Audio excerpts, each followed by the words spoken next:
a criança cristã, que nasce em um lar cristão, ela tem a maior probabilidade, a maior chance de crescer saudável no nível espiritual, através dos ensinos que os pais transmitem aos filhos. É muito importante isso. Se você analisar alguns manuais históricos ou de costumes do povo de Deus, como de J.I. Parker, de William White, se você pegar alguns manuais de costumes, de como era a formação do povo de Deus, em especial dos judeus, vocês vão observar que a educação dos filhos, ela era totalmente familiar. E, além de ser familiar, os pais ficavam com os filhos, a parte do masculino, e as mães ficavam com as filhas, ensinando os afazeres domésticos. Se vocês analisarem Tito 2,4, a Bíblia diz que as mulheres mais novas ensinavam, as mais velhas ensinavam as mais novas a serem boas donas de casa e a amarem os seus maridos. Perceba que a educação, ela acontecia dentro do convívio familiar. Quando ia para o lado externo, você poderia observar que o impacto dessa educação cristã ou essa educação monoteística, voltada para o único Deus, ela era tão forte que não havia cultura mundana ou pagã que conseguia arrastar um jovem bem formado. A exemplo disso, nós temos do capítulo 37 a 50 de Gênesis, José, Noé, no Egito.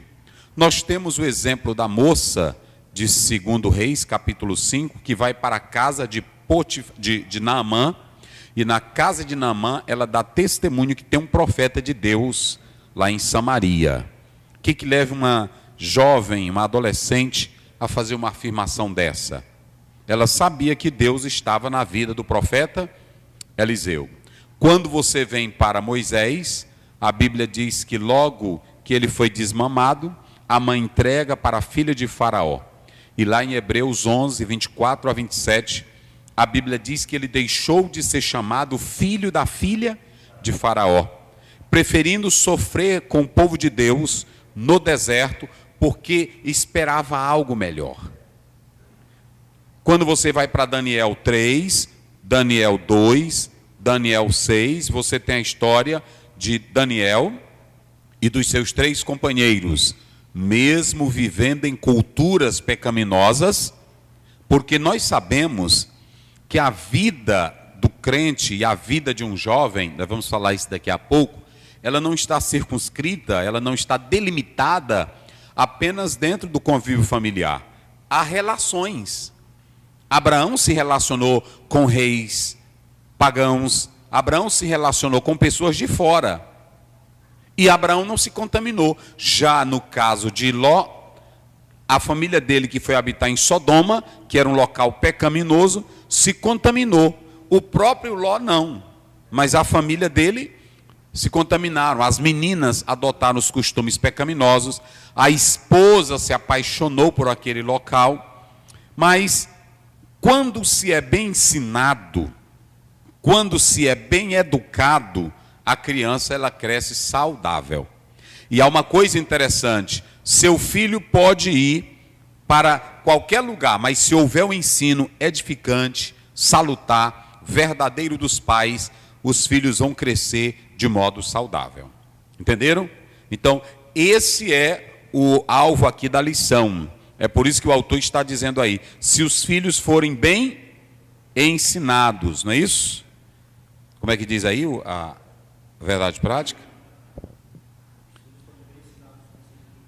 Se os filhos forem bem ensinados nos princípios divinos, aí você pode observar que ele está dizendo que haverá um verdadeiro crescimento espiritual, não é isso? De maneira saudável e equilibrada. Olha aí, de maneira saudável e equilibrada. Então perceba que a lição ela está falando sobre isso. John Trent, que ele escreveu um livro aí pela CPAD, me parece 30 lições para o seu filho, é mais ou menos assim. Você pode observar esse livro dele, John Trent, que na verdade ele trata sobre 30 maneiras, é mais ou menos assim, de um pai ensinar um filho. E ele fala da importância de se usar 30 minutos para fazer leituras aos filhos quando eles forem deitar, ou quando estiver no carro, durante uma viagem. Tudo que você puder falar para com os filhos sobre a Bíblia, sobre Deus, dentro da linguagem deles, do universo deles, e esse ensino dado vai fortalecer o seu filho. Ok? Então, é muito importante que os pais, eles possam ensinar os seus filhos.